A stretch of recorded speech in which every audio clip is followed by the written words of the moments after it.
Hello, good morning, students. On electric field, I'd like to continue the next part.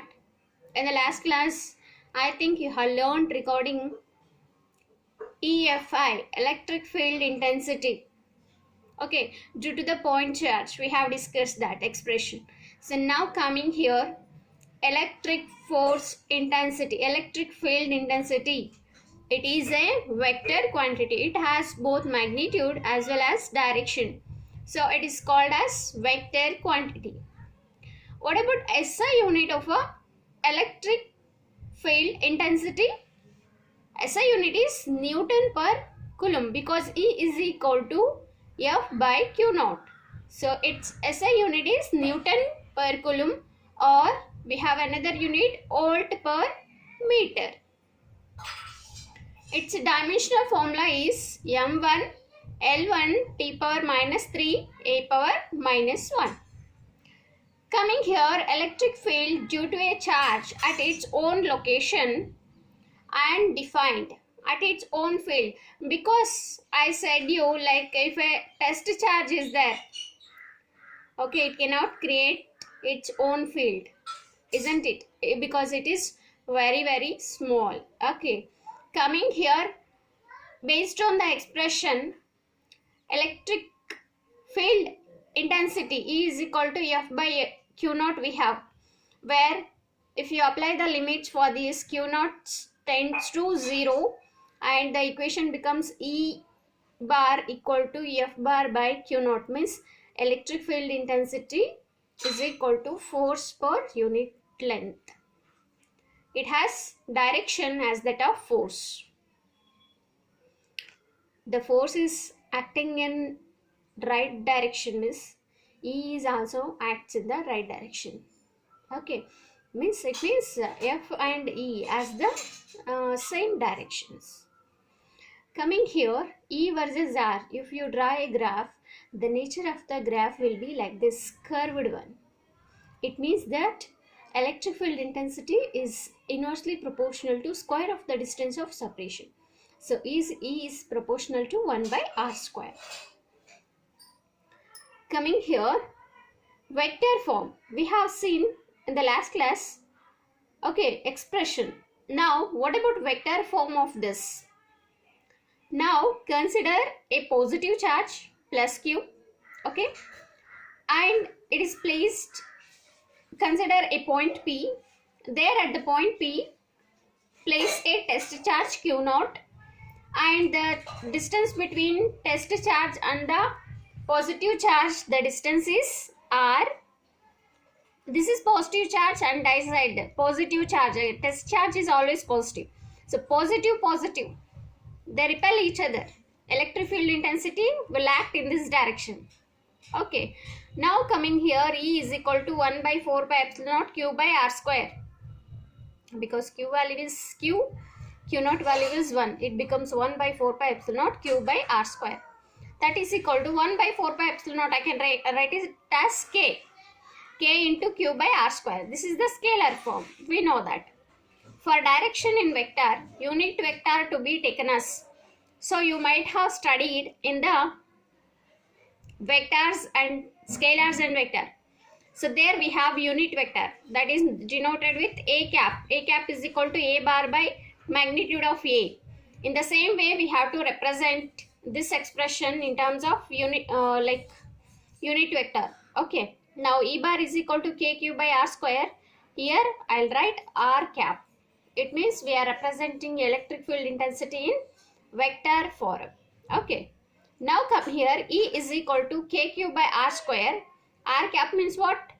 Here see, A cap means A bar by magnitude of A. In the same way, R bar by magnitude of R. Then it becomes E is equal to KQ, as it is. R square into R is R cube. Okay, here R bar it is. This is the vector form of electric field intensity. What is the important thing here? Only signs must be assigned if E is calculated in vector form.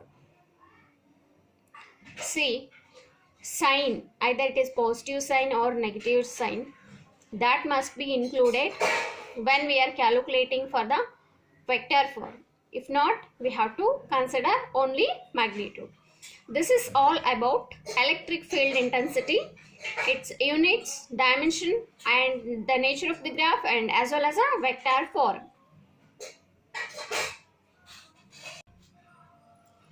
Coming here, superposition theorem. So, electric field intensity due to a system of charges. If one charge is present, we have seen the expression. If number of charges are there, plus q1 minus q2 and plus q3 and so on. Test charge is placed at the center. Suppose positive, positive. E1 will act in this direction. Repulsion will arise. This is negative charge. This is positive charge. Attraction. E2 will act in this direction. This is q3. This is positive charge. Positive, positive. E3 will act in this direction. But the summation of all these, E net, if you want to calculate, then you have to add all those values, E1 plus E2 plus E3. So E net at center, what is the expression? E net is equal to E1 plus E2 plus E3.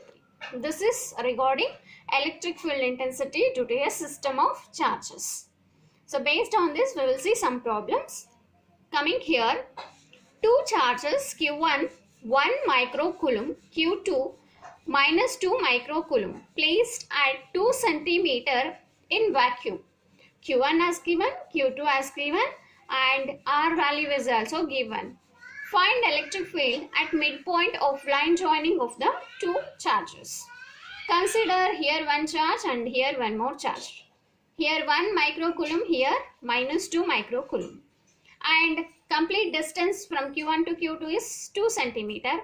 Consider in the middle of that a point charge, means test charge, plus Q0 at P. If it is placed in the middle, from P to Q1 it is 1 centimeter, from P to Q2 it is 1 centimeter, because it is total distance is 2 centimeter. Now coming here, E1 is equal to KQ1 by R square.